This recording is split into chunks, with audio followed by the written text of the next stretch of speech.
You know, I bought this ticket on a whim. I keep hearing good things about Bandit Land, but I'm more the type that goes to movies to laugh at whatever's on screen. This is hitting a little close to home. I mean, Fortuna's weapons facility is getting trashed, and here's this Yolanda person also trashing us. Stagehands, I told you to dim the lights. This isn't dimming the lights, it's burning the bulbs! Stop that! Fine. We got the lights, we got the camera, you get the action. This mini-boss fight was kind of the reason why you need to learn how to fire upward in the first place, because without that knowledge, you won't end the first scene, let alone the entire fight. Your only opportunity is to attack after the last bulb on the floor burns out in the first phase. If you're quick, you can end the first phase in a cycle and get to the most RNG-intensive scene. I'm not sure what the determinant is, maybe it's death, but sometimes you barely see any animals whatsoever, and at other times, it's a struggle to even hit the projector in the first place, because you get swarmed. Not to nag, just I'd like to think I've learned a lot about this demo and the little bits here or there that aren't exactly feral. Scene 3, especially simultaneously hits fair and unfair territory. Turns out, Yolanda's a boomer. She throws boomers, you know what I mean. That part isn't the problem with this phase so much as the finger beams she lines up from the ground. For whatever reason, it didn't register for me the first few times, but if you look carefully at Gray's feet, you can see the finger rise up from the ground and fire. Just use the same tactic as you would for Signe's Phase 3 lasers, and with enough rounds, we can call curtains to this show.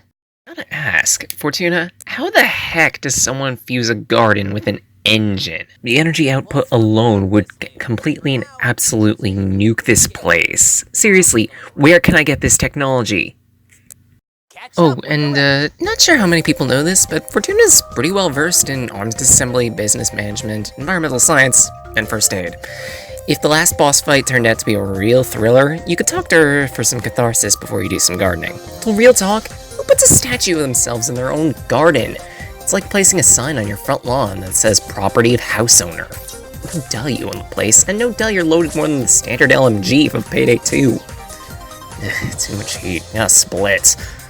These platforms fade and reappear pretty quickly, but if you're careful, which I'm not, you can leap a couple platforms at a time and blade spam the little zappy rodents on the other side. Yeah, look at that. Get down with your bad self. Get down! No, seriously, get down. You're gonna hurt someone if you keep this up. These platforms pop into the air every so often to allow your progress. Maybe it's steam from the engine or something? I don't know. There's also a shield should you want it near La Stravagante Statue Ferina, and while water shield isn't necessarily the most apt item for the area, it'll do. Or rather, what could only be the hydraulics of the engine itself. These platforms coming up kinda misbehave when compared to the smaller ones below. Click Team is a great engine to work with in how simple it is to create viable level design, but it can be very picky sometimes. Like here. You could stand on these little pistons here while they're tall or while they're short, but you can't stand on them for whatever reason while they're moving. It's an error, not necessarily on Dusky's part, but believe it or not, the code revolving around platforms in general. It's really clunky, and you'll see a better example of it later. As in, even when you have it right, certain accelerations just derp the system. I kinda know this, because I've tried tampering with it myself at one point. If I didn't have so many projects right now, what with World for One Soul Fragmented, Guy and War Stories, and as of current, Nanorima, I'd probably go back to it and work on it. We'll see though. For right now, just time simple jumps when the platforms are at their highest, and use the plant boxes above that to scrape past the thorny wall.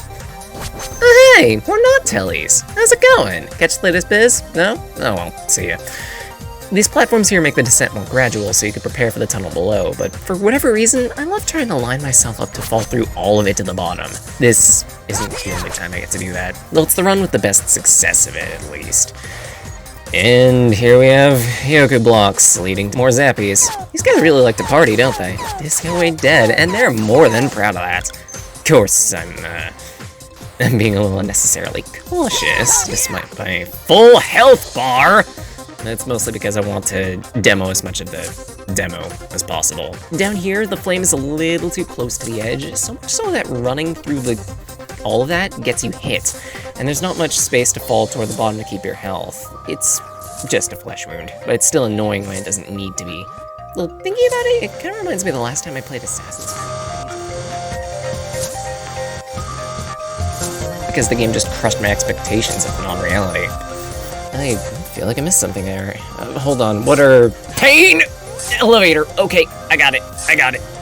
Though I did remember something I wanted to mention at one point. There's no crush damage in this game that I've noticed.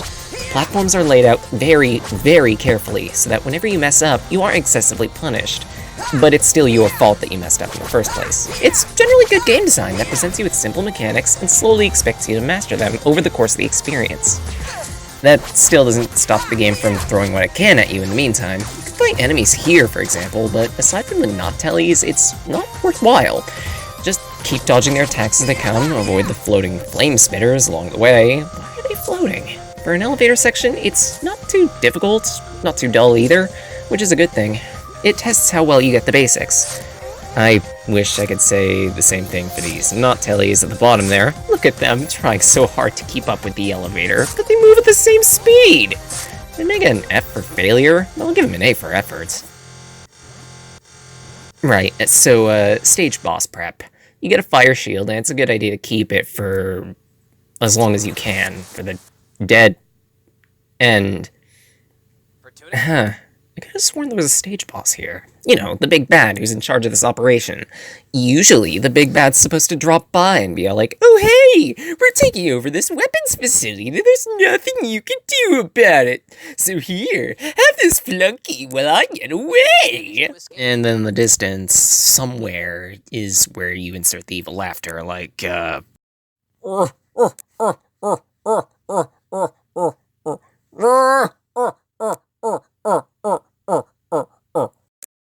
stick a sock in it. Hey, rude. I worked hard on that impression. Who are you? Only the great and powerful Kiiro, of course. Responsible for the finest of havoc. Wait, you're clearly modeled after a Havoc Fox, and you specialize in causing havoc?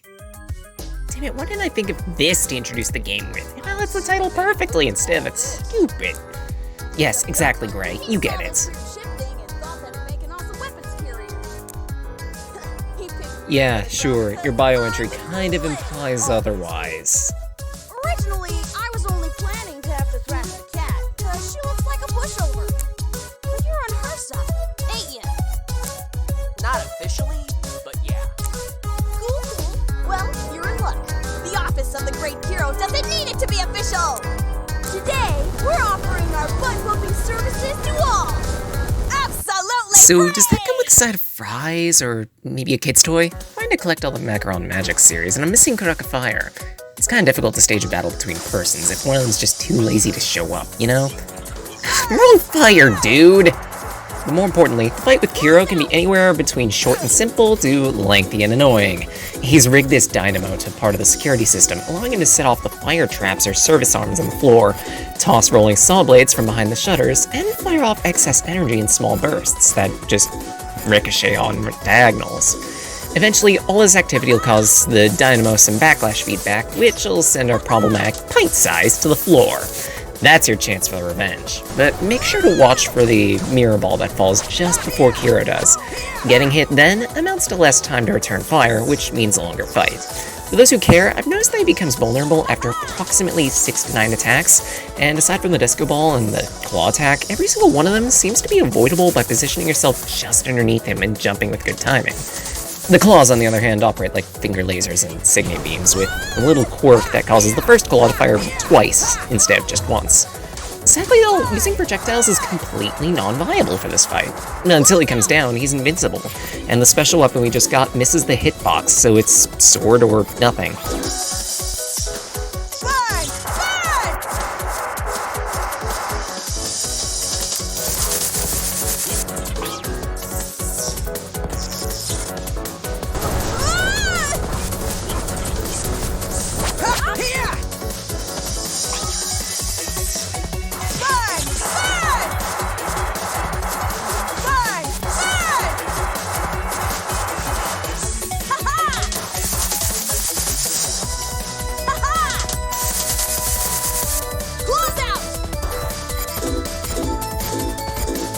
With a bit of patience, With careful planning, though, this Havoc Fox can easily get Havoc doxed. Or not. Kiiro's got an ace up his sleeve, it seems, and we can't get to cover. Shoot, hit the deck! Good timing, Fortuna. I don't know what I would have done if that went through. Well, No, don't hurt me. I'm just the lookout. I'm only doing what my boss. well, I doubt that, but, I welcome you to try that. who's this weirdo? A little help here?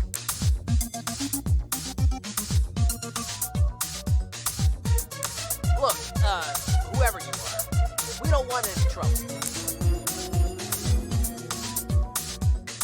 Fortuna, shut up! Oh, like how, Gray? He just broke into Fortuna's house. If a floating weirdo and a machinist who took control of my fuse box suddenly came into my house and wanted to take it over, I'd want to whip their butts too. Ain't no one taking my... What are you talking about? He has psychokinesis. Well, there goes the plan of fighting him off. Maybe we could try peace talks after all? I'm willing to talk. Really? The game cabinet? You're serious about this? And you seriously expect to fit an entire body through a monitor? I'm pretty sure there ain't enough space in there for the motherboard plus one person. Never mind.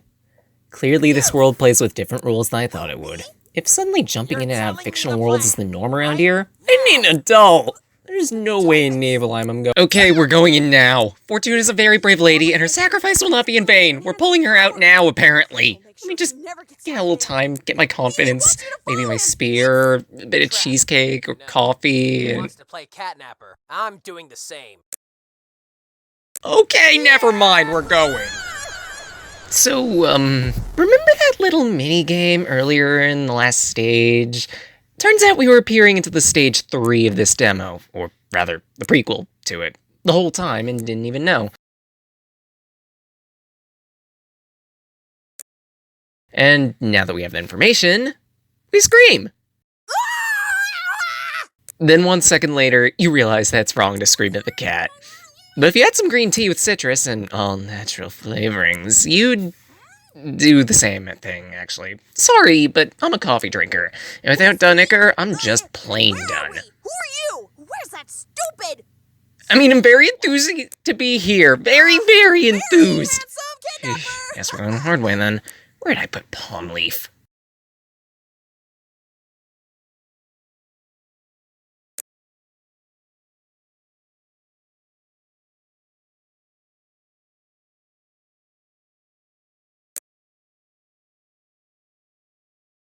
Retro Ravine, huh? I can kinda see the whole ravine thing. Well, I didn't expect Kuraka Fire to be so capable. Seems he's getting a little support from that Divex guy.